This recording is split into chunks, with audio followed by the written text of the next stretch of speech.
Selamat sore. Selamat sore, Pak. Pak, saya mau ucapin selamat dulu, Pak. Terima kasih. Luar biasa aksi heroiknya bisa menyelamatkan seorang ibu dan juga anaknya. Tapi anggota polisi yang menyelamatkan nyawa ibu dari todongan senjata semalam ada Pak Aibtu Sunaryanto. Pak Sunaryanto, sekali lagi Pak, selamat Pak ya. Terima kasih, Pak. Bapak telah menyelamatkan nyawa seorang ibu yang sedang bersama bayinya kemarin. Nah, ceritanya waktu itu, Pak. Kalau tadi cerita ibu kan naik angkot ditodong. Kalau cerita akhirnya Pak Sunaryanto bisa melepaskan tembakan dan menyelamatkan nyawa ibu ini, ceritanya seperti apa, Pak? Pas sampai di TKP, saya nyamperin ibu itu, saya berusaha untuk negosiasi sama pelakunya. Nah, tapi awal pertama saya masuk itu, pelaku udah marah-marah besar dia. Apa Pak yang dia malah, apa lo polisi tai kata. Waduh, saya bertahan. Ya udah Mas, sekarang gini, sampai mau saya bantu atau gimana? Kalau mau saya bantu, kalau bisa ibu dengan anaknya dilepaskan saja kan. Nanti biar saya bantu, sampai pokoknya aman. Enggak, lo nembak gua, ini mati nih semua, kau lihat nih. Posisi udah begini. Jadi takut ditembak itu berarti Pak Sunaryanto mengeluarkan senjata kah atau belum pada saat sebelum? Saya udah mau aja, Mas, saya umpetin Mbak posisinya. Ya. Akhirnya saya nego kan. Udah Mas, sekarang itu anaknya kasihan loh, saya bilang. Anaknya kasihan tuh, udah nggak bisa sama sekali. Enggak, lo kalau mau nolong gua, sekarang juga bawa gua dari sini. Mana supir angkotnya? Supir angkotnya nggak ada, Mas. Supir angkotnya nggak ada. Lo lihat ini. Lo lihat ini mati semua nih, kolok semuanya. Ibu tadi bilang, Pak, tolong Pak. Akhirnya saya nego. Iya Bu, tenang Bu, sabar ya Bu. Oh, ibu sempat ngomong? Sempat. Oke. Posisi karena dia posisi kan di bekap gitu, di bekap, dirangkul sebelah kirinya, lanjut sebelah kanan kan pisau, Pak. Anaknya terdiam saja. Iya. Udah mungkin anaknya juga karena posisinya dia di bawah, kegencet sama antara ibu sama bangku panjang angkot itu. Iya. Jadi nggak usah bergerak apa-apa. Sampai dia bilang gini, lu kalau mau bantu gua sekarang juga pergi dari sini. Ayo kita pergi. Ini urusan gua sama polisi katanya. Lu lihat, waduh. Saya nego, ya kan. Nego setengah jam. Akhirnya saya pikir, aduh gimana ya. Saya mau lepas tembakan tapi situasi nggak memungkinkan. Karena kan masa udah berhubung semua, Pak. Kan dulu di luar itu. Di luar.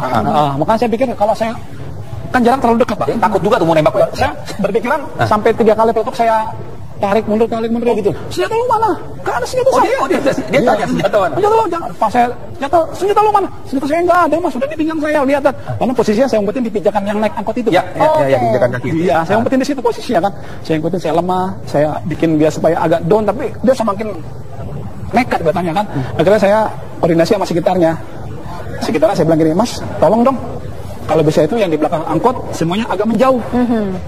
Takutnya saya juga salah sasaran kan, Pak. Oh, jadi sempat kepikiran juga kalau nembak ini kena kemana-mana gitu. gitu. Tapi saya bisik-bisik sama yang sebelah saya. Siapa itu, Pak? Penasaran juga tuh, Pak. Yang viral itu ada ngobrol Gojek, Pak. Gojek sama petugas dari Departemen Sosial. Pak, tapi kita kalau awam ya pasti panik ya ketika ada omongan-omongan untuk tembak sama Bapak. Ada korban yang sekarang pada saat itu ya, pada saat itu sedang dibekap. Itu gimana Pak psikologisnya Bapak saat itu? Sebetulnya psikologis kita kan udah terbiasa, Bu. Kita kan kalau polisi itu kan di lapangan kan fleksibel.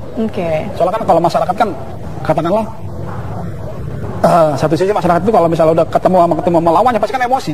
Paling kita berdua hanya mediasi kedua belah pihak aja. Itu Pak yang saya lihat. Bapak itu sebenarnya tadi Bapak cerita, saya mikir juga nih, saya takut juga nih. Tapi di situ Pak ya, di wajah itu Bapak tenang sekali. Bapak tenang sekali, nggak ada takutnya ya, kayak biasa aja padahal Bapak mikir tuh Pak ya, mau nembak kapan, kenanya nanti siapa gitu Pak ya. Betul. Saya udah bisa pikirkan Pak, baik dan buruknya.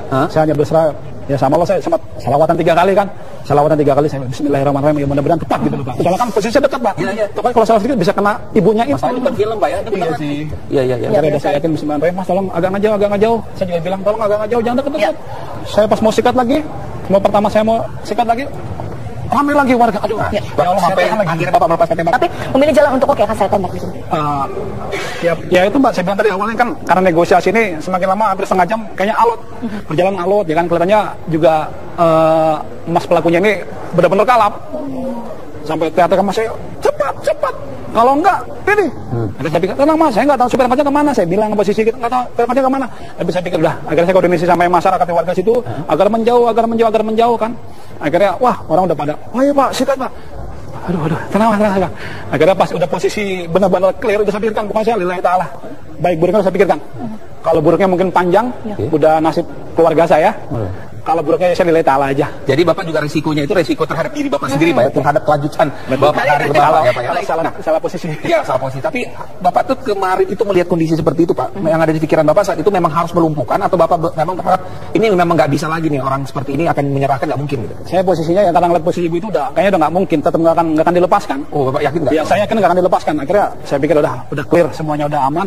Saya cuma bismillahirrahmanirrahim, salawatan 3 kali, saya berusaha ya Allah mudah-mudahan nggak melesat. nggak kena orang lain, kan posisi dekat kaca. Iya, benar. Saya pikir kalau masalah saya sikat kepalanya, takutnya kena yang belakang. Ada di keliling angkot itu. Betul. Ya. Karena Bapak memang terlihat naik ke angkot, nembak gitu loh. Iya. Jadi bukan langsung nembak dari tempat Betul. Bapak berdiri pada saat Iya. itu. Setelah saya tarik pelatunya, saya yakin ya Allah, alhamdulillah ya Allah, Pak. Udah pokoknya pas kena langsung saya sambil mendekat saya sikat pas ini ya. Langsung dia posisi pas saya tembak langsung ini Pak. Apa sih orang bilang? Ya, Amplas ya Pak iya, ya. amplas, ya. Amplas ya, langsung Biasa. amplas saya langsung saya tegrep itu. Termasuk ibu itu saya di bawah saya. Udah ibu itu saya pegang barang buktinya, ibu itu saya mohon maaf, saya tindih ibu ya. Oh, dia- Terus oh, senjata dia- saya di sini udah masuk udah di data saya. Waduh ya Allah. Itu peluru masih ada lagi kan Pak ya? Masih ada cadangan. Cadangan Pak ya? Berarti Bapak takut setelah ditembak dia mau Perlawanan melakukan lagi. Betul, tapi saya pikir kalau biasanya kalau udah kena sentuhan sekali itu pasti otomatis pasti lumpuh. Oh begitu Pak ya? Oh ini trik nih berarti. Iya. Apa ini juga nih? Jadi pasti Pak ya? Pasti makanya saya pikir kalau jarak jauh saya pikir takut kena yang posisi kan dekat Pak. Antara ibu sama pelaku. Iya. Yang sebelah kiri kan dia ngebeka begitu Pak. Dekat sekali, Satu ya? sisi kan senjata sebelah kanan. Saya tunggu ini dia turun ke bawah. Kalau katanya kan dari kena kaca. Saya nunggu dia ke bawah, dia agak lengah begini baru pas sebelah mata. Sampai begitu Pak ya? Bapak detil melihat gerak tangannya Pak ya? Ya mungkin karena kita berusaha tenang kali Pak ya. Iya, iya. Memang situasi juga nggak tega sebetulnya juga cuman saya yakin bisa selamat. Karena memang kita juga penasaran ya, keputusan Bapak untuk menembak tangan dengan opsi karena kondisi begitu kritis Rizky ya, bisa dada, bisa kepala, karena kondisinya begitu mencekam dan ada 2 korban yang di situ di sandera. Tapi Bapak memilih tangan dan melumpuhkan. Itu pertimbangannya apa? Pertimbangannya kan posisi pisaunya sebelah kanan Pak. Posisi tangannya sebelah kanan pisaunya itu mungkin kalau saya tembak lain kan masih ada perlawanan dia kan. Kalau saya tembak kanan kan mungkin agak langsung lumpuh dia. Lumpuh total, makanya saya sambil udah pas dia lengah, saya sambil maju ke depan jarak dekat saya kena tuh. Udah langsung dia ampleh itu Pak, langsung ampleh nggak bisa apa-apa dia. Saya langsung tegrap. Jadi tidak melawan ya? Tidak melakukan perlawanan balik saat itu? Karena udah nggak bisa berdaya lagi dia. Pak, ini Pak ya, kan Bapak ini dinas hari-hari di lantas. Iya. Nah, mohon maaf Pak, ini kan biasanya hari-hari sama mobil, masyarakat. Tiba-tiba ini mimpi apa Pak ya? Lihat kejadian di depan mata harus kemudian melakukan penodongan itu Pak. Apa Pak waktu itu? Ya pertama karena kita sebagai seorang polisi mungkin ada rasa tanggung jawab melindungi masyarakat seperti itu aja.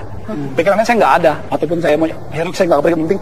Pikiran saya selamat saya sudah bersyukur banget. Kenapa nggak minta bantuan juga gitu Belum ya? sempat Langsung Pak ya? Bapak mengatakan. Belum sempat minta tolong tuh Pak ya? Bantuan dengan rekan-rekan. Rekan atau mungkin Posisinya kan itu udah rame, masih udah rame. Jadi harus ambil keputusan dari Bapak. Betul, saya ambil keputusan ya minimal saya bercoba negosiasi lah supaya dia mungkin agak-agak apa ya, agak-agag seperti dia supaya agak luluh kan agak lumayan Pak, lebihnya pelan-pelan, tapi ini kayaknya dia tetap mungkin karena posisi pelakunya itu benar-benar udah tertekan sama massa, jadi dia makin menjadi. Kalau tertekan kan makin panik beliau itu Pak ya, makin menjadi tadi Bapak bilang. Nah Bapaknya tetap tenang itu, meyakinkan itu jangan sampai ditusuk itu. Bapak sempat ngomong apa sih Pak? Ya itu saya bersama lobby kan yang lobby lah, lobby masjid. Udah Mas, pokoknya udah ibu bapaknya ibu aman akan dilepaskan, kamu aman sama saya, kamu nggak akan dimasa. Oh enggak, biarin. Kalau nggak percaya ini lihat nih, wah udah bukan posisi. Makin lagi dia. Waduh ya Allah, saya pikir gimana ya saya ngomong kan. Cepat, kalau menolong gue cepat, jangan lama-lama. Oh kan akhirnya dia ada masa banyak, nanti sabar. Akhirnya udahlah, saya nego.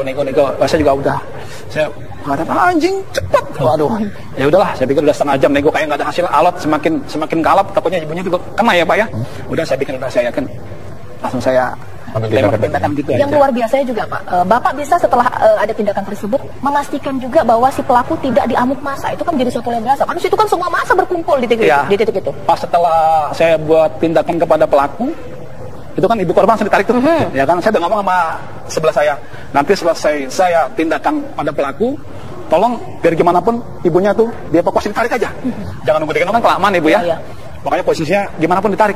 Ya Pak. Nah setelah saya tembakan, ibu itu saya di bawah saya juga kena senjatanya malah ngeri meledak juga Pak. Iya. Wah saya udah di apa ya? Masa sudah di sini saya semua. Ada helm segala macam ada. Akhirnya saya ditarik ibu itu, saya amankan. Itu masih makin jadi Pak. Wah saya udah nggak bisa berapa. Kanan kiri itu narik semua, kanan kiri narik tangannya pelaku ini. Itu sampai saya lihat tuh sampai 6 orang itu Pak keluar posisi dikeluarin itu. Satu pintu itu ya. Jadi pelaku itu tangannya dikeluarin tuh ditarik begini Pak, rame-rame ke bawah. Aduh kan saya makin panik lagi. Kalau putus gimana? Panjang lagi saya. Akhirnya mau ngapa ya? Terus saya, ya Bapak, awas Pak jangan. Percaya mas. Akhirnya ditutup, udah saya tutup. Tinggal langsung pelan kiri, narik juga Pak. Aduh. Akhirnya saya tutup itu saya sampai mungkin karena saya juga nggak tahu ya Pak ya. Itu saya sampai nggak ada benar-benar ya nggak ada tenaga sama sekali, udah pasnya saya injek dia. Udah kamu diam. Kalau kamu nggak ada pasti kamu habis, kamu diam. Itu udah maksud apa? Harus saya ada pasrah Pak, udahlah. Akhirnya dibantu sama yang lain udah aman Pak akhirnya. Pak, tadi kan Bapak sempat cerita Pak ya, untuk menembak itu butuh waktu. Sempat kokang enggak. Wah, apa yang akhirnya Bapak memang yakin ini harus saya tembak nih? Karena kondisi situasi Pak. kondisi OTK nggak memungkinkan ya, saya bilang tadi itu kan. Saya soal Karena melihat anaknya juga Pak ya. betul Pak. Saya pertama kan udah saya kokang sekali, saya persiapkan. Tapi di belakang masa banyak lagi kan. Saya koordinasi Pak tolong dipinggirkan agak jauh. Saya takutnya kena sasaran yang lain. Udah pas 2 kali saya persiapan lagi nggak jadi, saya amankan lagi sampai dia kan, oh, senjata lu mana tuh cepat. Saya senjata sudah nggak ada. Kamu lihat tangan saya nih, udah nggak ada senjatanya. Pan posisi udah tetap saya tutupin di pijakan naik angkot itu Pak. Posisi udah aman kira-kira, udah masa tuh sudah agak menjauh ya Pak kan. Masa udah agak menjauh. Kayak posisi pas nih kaki saya udah naik 1 Pak tuh Pak.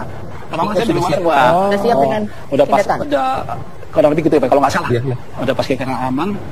Ada masa yang ngajakin ngobrol, dia agak lengah sedikit, kesempatan saya udah yakin bismillahirrahmanirrahim karena mudah nggak meleset. Pas saya sambil loncat sambil ya.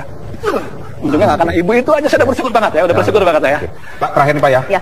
Dengan aksi heroik Bapak ini kemudian viral di media sosial, kemudian apa kata keluarga Pak? Khususnya istri Pak melihat kejadian ini. Dia pasti lebih panik juga Pak. Ya kan Pak? Pertama sih saya waktu telepon istri saya, ya saya dibuat santai dulu ya. Bu, mohon maaf nih, doain ya. Kenapa Mas? Mas bisa nembak orang. Waduh, Masya Allah kan. Wah, saya udah. Saya lapor, Bu, saya baru nilang orang. Ini nembak orang ya. Nembak orang gitu. Gimana Pak? Akhirnya responnya, ya Allah Mas kok bisa begitu? Enggak gini, Mas nembak orang posisinya juga posisi kebetulan ini pelaku kayak pidana. Oh ya udah. Mas nggak apa-apa saya bilang. Oh ya udah gitu aja. Tapi bener Pak, nggak apa-apa Pak, nggak ada yang terluka Pak? Ini saya Pak. Oh, jadi pas kaki. posisi saya mungkin kan saya lihat video itu 3 detik Pak. Antara saya ngokang itu sampai saya mendekati pelaku itu 3 detik. Jadi kaki saya tuh kebentur sama pintu itu. Oh iya. Terakhir Tapi Pak kalau Imawan, terpapar Pak ya. jika ada kejadian serupa terjadi, memang yang paling penting adalah menyerahkan kepada aparat kepolisian, percaya kepada aparat kepolisian daripada mengambil hakim sendiri, bahkan ketika ada korban juga di situ. Terakhir himbauan kepada masyarakat seperti apa Pak? Himbauan saya kebanyakan kalau masyarakat kan kalau mau polisi agak negatif. Tapi ya kita mungkin ada polisi yang masih banyak polisi yang baik-baik lah. Ya. Nah, ini salah satu. Iya, Insya Allah. Mudah-mudahan. Ya. Himbauan saya agar masyarakat percaya sama polisi, berpositif sama polisi, apapun tangan polisi mudah-mudahan kita juga profesional. Ya. Terima kasih. Pak Sukses Sananto, terus Pak Aib makasih Pak ya. Sumanto. Luar biasa Pak. Salam buat keluarga Iya. Pak. Mudah-mudahan ke depan lebih baik semuanya ya. Dah. Pemirsa, kami masih akan kembali dengan sejumlah informasi lainnya, tetaplah bersama kami Kabar Petang. Bergabung bersama kami di sini. Selamat sore Ibu Risma. Ya, selamat sore Mbak. Baik, Bu Risma pertama kali Selamat pertanyaan sore. saya. Ya, bagaimana kondisi sekarang Ibu Risma baik secara fisik dan psikologis dan juga anaknya ya? Silakan Bu Risma. Ya, fisik saya masih lelah banget karena belum tidur dari semalam. Terus masih shock juga. Ya, dan sebelumnya pemirsa saya juga sampaikan bahwa Ibu Risma ini merupakan korban di dalam peristiwa penodongan disertai penyanderaan, dan karena demi keamanan Ibu ini juga minta ditutup Ya, ya benar sekali. mukanya karena memang masih trauma seperti yang disampaikan Ibu Risma. Bu Risma, kalau bisa Ibu ceritakan Ibu kejadian itu seperti apa sih Bu ketika Ibu naik angkot dan kemudian sampai akhirnya ada pelaku menodongkan senjata ke Ibu itu? Saya pertama naik angkot kan di stasiun Pondok Kopi ya Pak. Ya. Stasiun Pondok Kopi. Terus itu posisi udah ada Ibu Ismawati itu. Jadi pas saya naik juga sama Ibu Ismawati. Setelah itu setelah jalan beberapa meter pas banget di kantor lokasi itu ada seorang laki-laki pakai ransel naik langsung di posisi samping kanan saya. Habis dari itu, nggak lama dari situ dia langsung pindahin tas ransel itu ke depan, terus langsung nodongin pisau ke perut saya. Oh, langsung menodongkan ke perut Ibu Risma? Iya. Tapi pada saat itu Bu Risma sebenarnya melakukan perlawanan ingin kabur dari angkot tersebut atau berteriak rampok, seperti apa Bu Risma? Enggak, saya sama sekali nggak ada perlawanan gitu. Mungkin yang perlawanan itu Bu Ismawati itu sendiri. Saya mah pas dia nodong pisau itu kan dia cuma minta handphone dan uang aja. Oke. Saya kasih handphone dan uang. Oh, Ibu kasih. Bu Ismawati itu juga ngasih handphone. Jadi saat itu hanya Ibu dan Ibu Ismawati Bu ya penumpangnya saat itu? Iya benar Pak. Oke, Ibu kasih handphonenya, sempat kasih uang juga Ibu? Ya, kasih. Oke, setelah Ibu kasih handphone, kasih uang, kemudian pelaku masih tetap menodongkan atau sudah ingin kabur atau apa Bu? Untuk menolongin juga, karena Bu Ismawati itu nggak mau memberikan uang kepada pelakunya. Oh, Ibu Ismawati tidak mau kasih uang. Kemudian? Ya, karena Bu Ismawati bilang ini, ya itu aja yang pasti udah